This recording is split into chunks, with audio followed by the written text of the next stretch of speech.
성령님 좋은 아침입니다. 이 시간 성령님을 초청합니다.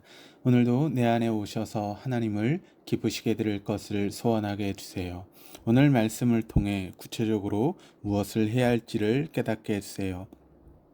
깨달은 것을 삶 속에서 실천할 수 있도록 도와주세요. 아멘. 오늘 함께 나누실 하나님 말씀은 창세기 49장 22절에서 33절까지 말씀입니다.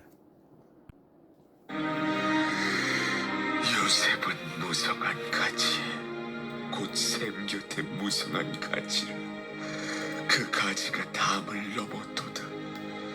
활 쏘는 자가 그를 학대하며 적개심을 가지고 그를 쏘았으나 요셉의 활은 도리어 굳세며 그의 팔은 힘이 있으니 이는 야곱의 전능자 이스라엘의 반석인 목자의 손을 힘입음이라. 내 아버지의 하나님께로 말미암나니 그가 너를 도우실 것이요 전능자로 말미암나니 그가 내게 복을 주실 것이라. 위로 하늘의 복과 아래로 깊은 샘의 복과 젖먹이는 복과 태의 복이리로다. 내 아버지의 축복이 내 선조의 축복보다 나아서 영원한 산이 한없음같이 이 축복이 요셉의 머리로 돌아오며 그 형제 중 뛰어난 자의 정소리로 돌아오리로다. 베냐민은 물어뜯는 일이라. 아침에는 빼앗은 것을 먹고 저녁에는 움킨 것을 나누리로다. 이들은 이스라엘의 12지파라. 이와 같이 그들의 아버지가 그들에게 말하고 그들에게 축복하였으니 곧 그들 각 사람의 분량대로 축복하였더라. 그가 그들에게 명하여 이르되 내가 내 조상들에게로 돌아가리니 나를 햇사람 에브론의 밭에 있는 굴에 우리 선조와 함께 장사하라. 이 굴은 가나안 땅 마므레 앞 막벨라 밭에 있는 것이라.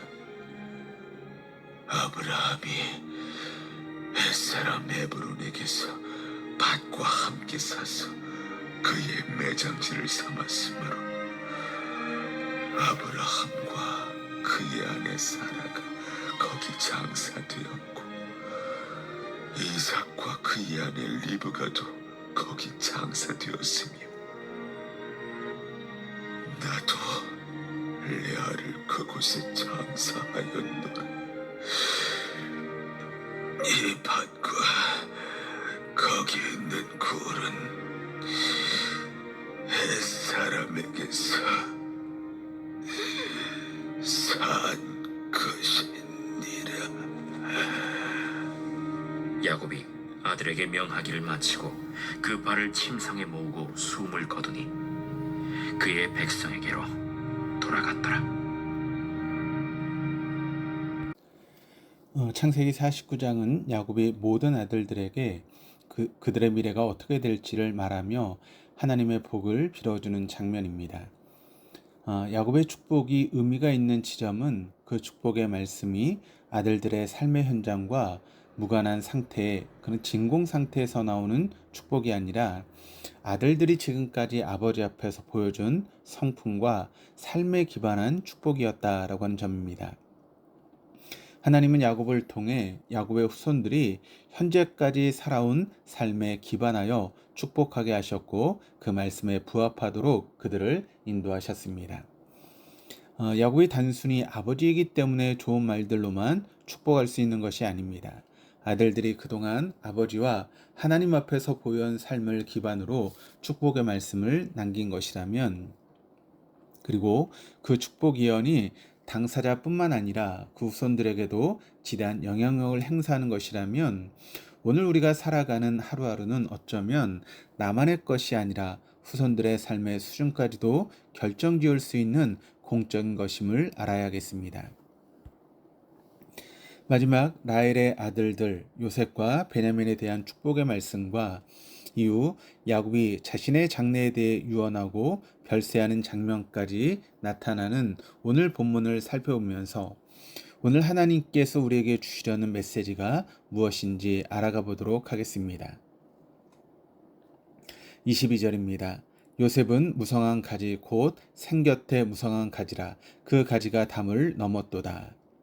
야곱은 요셉을 무성한 가지, 생곁에 포도나무, 담을 넘는 무성한 가지에 비유합니다. 하나같이 풍요로움을 상징하는 이미지입니다. 물이 풍요로운 곳이 없으면 나뭇가지가 무성할 수 없습니다. 얼마나 무성한지, 그 가지가 얼마나 무성한지 담을 넘을 정도라고 말하고 있습니다. 여기서 번성하는 가지는 문자적으로 많은 열매를 맺는 아들을 의미하며 다산과 풍요로움을 상징합니다. 22절은 요셉이 사시사철 물을 공급받을 수 있는 생곁에 있어 그 가지가 무성하게 자라나 담장 너머로 뻗은 만큼 건강하고 많은 열매를 맺는다는 예언입니다. 마치 시편 1편에 나오는 시냇가에 심겨진 나무가 철을 따라 열매를 많이 맺는 것과 같은 이미지입니다. 구약에서 이런 풍요로움, 특히 물로 인한 풍요로움은 항상 하나님과 연관됩니다. 요셉이 하나님의 사람답게 말씀 붙들고 살았기 때문에 받았던 복입니다.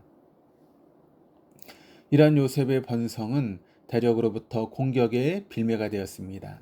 23절입니다. 활 쏘는 자가 그를 학대하며 적개심을 가지고 그를 쏘았으나 라고 합니다. 이 말은 요셉이 감내해야 했던 지난날의 어려움을 압축적으로 잘 보여줍니다.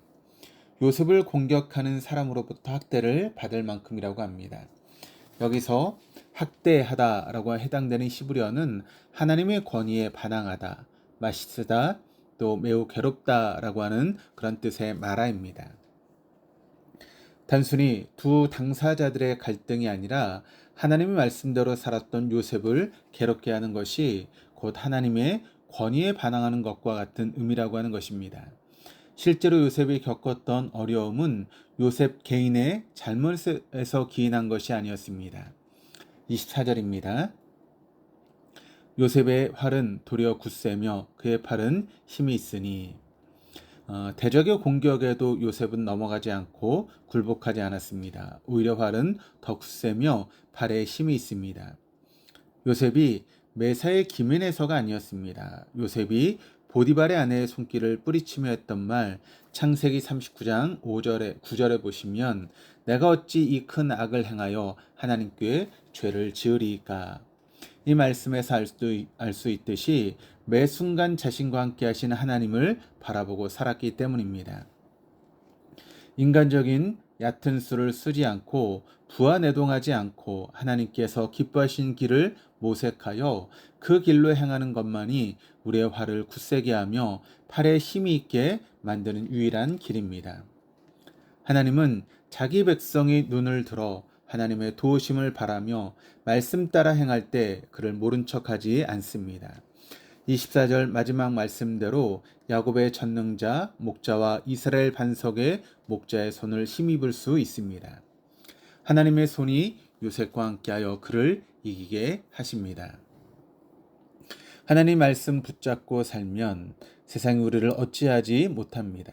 감당할 수 없습니다. 요셉처럼 어려움을 당할 수 있습니다. 그러나 그것이 끝이 아닙니다.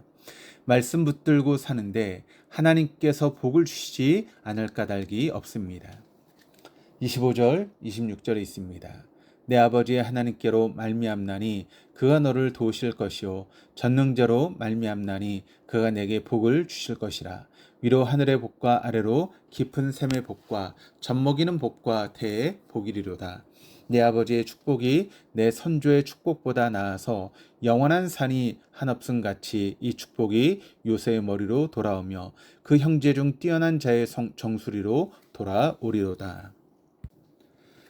먼저 위로 하늘의 복, 아래로 깊은 샘의 복입니다. 옛날 사람들은 농사가 하늘에 달려 있었다라고 믿었습니다. 하늘의 복은 적절한 일조량과 더불어 비가 필요할 때 생명의 단비가 내리는 복입니다. 신명기에서도 하나님을 경외하면 이른 비와 늦은 비의 복을 주신다라고 하셨습니다. 아래로 깊은 샘의 복은 물이 끊이지 않는 복입니다. 사랑과 가축이 먹을 물이 풍족한 그런 복입니다. 젖먹이는 복과 태의 복은 자손의 번성과 관련된 복입니다. 요셉의 자손이 많을 것이다 라고 하는 축복입니다. 대단한 축복입니다. 이 축복의 근원은 아버지 야곱이 아니라 하나님이십니다. 요셉이 아버지 야곱으로부터 축복을 받습니다. 야곱은 하나님으로부터 영감받아 요셉을 축복합니다. 하나님께서 요셉을 지켜보고 계시며 인도하시며 아버지 야곱을 통해 복을 내려주셨듯이 오늘 우리도 지켜보고 계시며 우리의 삶을 재료로 우리의 삶에 복을 주시며 인도하신다는 것을 깨달을 수 있기를 주님의 이름으로 축복합니다. 요셉 다음으로 마지막 아들 베냐민을 축복합니다. 창세기 기자는 야곱의 축복을 마무리하면서 아주 중요한 이야기를 합니다. 28절입니다. 이들은 이스라엘의 12지파라. 이와 같이 그들의 아버지가 그들에게 말하고 그들에게 축복하였으니 곧 그들 각 사람의 분량대로 축복하였더라. 각 사람의 분량대로 축복했다라고 합니다. 축복은 자의적으로 할 수 없습니다. 이삭이 야곱과 에서에게 했던 축복을 생각해 보면 야곱이 많은 복을 받고 난 이후에 에서에게 해주었던 축복이 야곱과는 같을 수 없었습니다. 이삭은 에서를 장자로 축복하려고 했으나 그럴 수 없었던 것입니다. 하나님의 복은 각 사람의 분량대로 주어집니다. 그러니 다른 이들이 받은 축복과 내가 받은 축복을 비교하면서 시기하는 것은 옳지 못합니다. 하나님께서 주시는 복은 감사하며 받아들이는 것이 바른 신앙인의 태도입니다. 야곱의 12아들들이 받았던 축복이 그들의 평소 행실과 이어져 있다라고 했습니다. 오늘 내가 살아가는 하루가 그저 나만의 삶이 아닐 수 있다는 말입니다. 내 삶이 자손들의 삶에 지대한 영향을 미친다라고 하는 것을 기억해야 합니다. 자식들이 어떤 삶을 살아가기를 원하십니까? 그렇다면 그런 삶을 살아가기 위해서 나부터 변화해야 하는 것입니다. 야곱은 이후에 아들들에게 예전에 요셉에게 했던 자신의 장래와 관련된 이야기를 다시 반복합니다. 29절에서 32절까지입니다. 그가 그들에게 명하여 이르되 내가 내 조상에게로 돌아가리니 나를 햇사람 에브론의 밭에 있는 굴에 우리 선조와 함께 장사하라. 이 굴은 가나안 땅 마므레 앞 막벨라 밭에 있는 것이라. 아브라함이 햇사람 에브론에게서 밭과 함께 사서 그의 매장지를 삼았으므로 아브라함과 그의 아내 사라가 거기 장사되었고 이삭과 그의 아내 리브가도 거기 장사되었으며 나도 레아를 그곳에 장사하였노라. 이 밭과 거기 있는 굴은 햇사람에게서 산 것이니라. 야곱이 자신을 헤브론의 막벨라 굴에 장사라고 말합니다. 마지막 말 곧 유언입니다. 헤브론의 막벨라 굴에 장사 지내달라라고 하는 말입니다. 고대 근동 사람들은 죽을 때가 가까이 왔다라고 하는 것을 알게 되면 그 장례를 위해서 고향으로 돌아가거나 아니면 다른 곳에서 죽더라도 고향으로 돌아가 장례를 치르는 풍습이 있었습니다. 야곱이 지금 애굽에서 호의호식하면서 살았더라도 자신을 헤브론에게 장사 지내라고 말하는 것은 이곳이 아무리 좋다고 한들 이 땅에서 계속 머물 것이 아니라 우린 반드시 가나안 땅으로 가야 한다라고 하는 그런 뜻입니다. 야곱은 유언을 통해 하나님의 사람이 중요하게 생각할 것이 무엇인지를 정확하게 알렸습니다.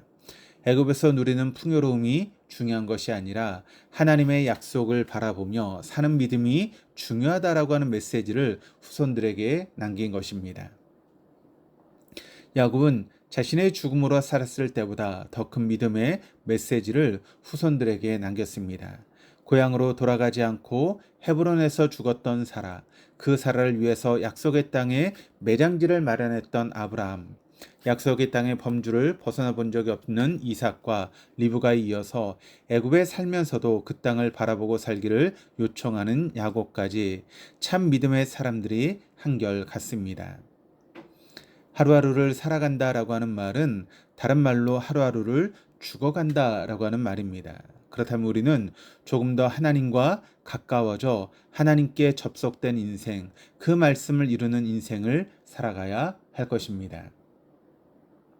나는 어떤 메시지를 남길 수 있겠습니까? 끝까지 잊지 말아야 될 신앙인으로서의 삶의 지향이 있음을 잊지 않고 살아가는 오늘 하루가 될 수 있기를 주님의 이름으로 축복합니다. 기도하시겠습니다. 하나님 아버지, 하나님께서 우리의 오늘을 보고 계시며 아무도 없는 곳에서도 나와 함께 하신다는 것을 믿음으로 고백합니다. 오늘 요셉에게 주어진 야곱의 축복의 내용을 통해 우리의 하루가 우리의 미래뿐만 아니라 우리의 다음 세대까지 영향을 미칠 수 있다는 것을 깨닫습니다. 하나님께서 기뻐하시는 수준의 삶을 이루기 위해서 날마다 눈을 들어 하나님을 바라보며 그 뜻을 따를 수 있는 신앙인으로 살게 해 주시옵소서. 말씀을 지키며 살다가 어려움을 당하더라도 시류에 영합하지 않는 용기를 주시고 하나님의 말씀을 의지하여 도리어 우리의 활이 굳세며 우리의 팔에 힘을 주심을 체험하는 은혜를 더하여 주시옵소서. 야곱이 가나안 땅을 바라보고 죽어서도 그곳에 묻히기를 유언했던 것처럼 잊지 말아야 될 삶의 지향을 바라보는 믿음을 주시옵소서. 감사드리며 예수 그리스도 이름으로 기도드립니다. 아멘.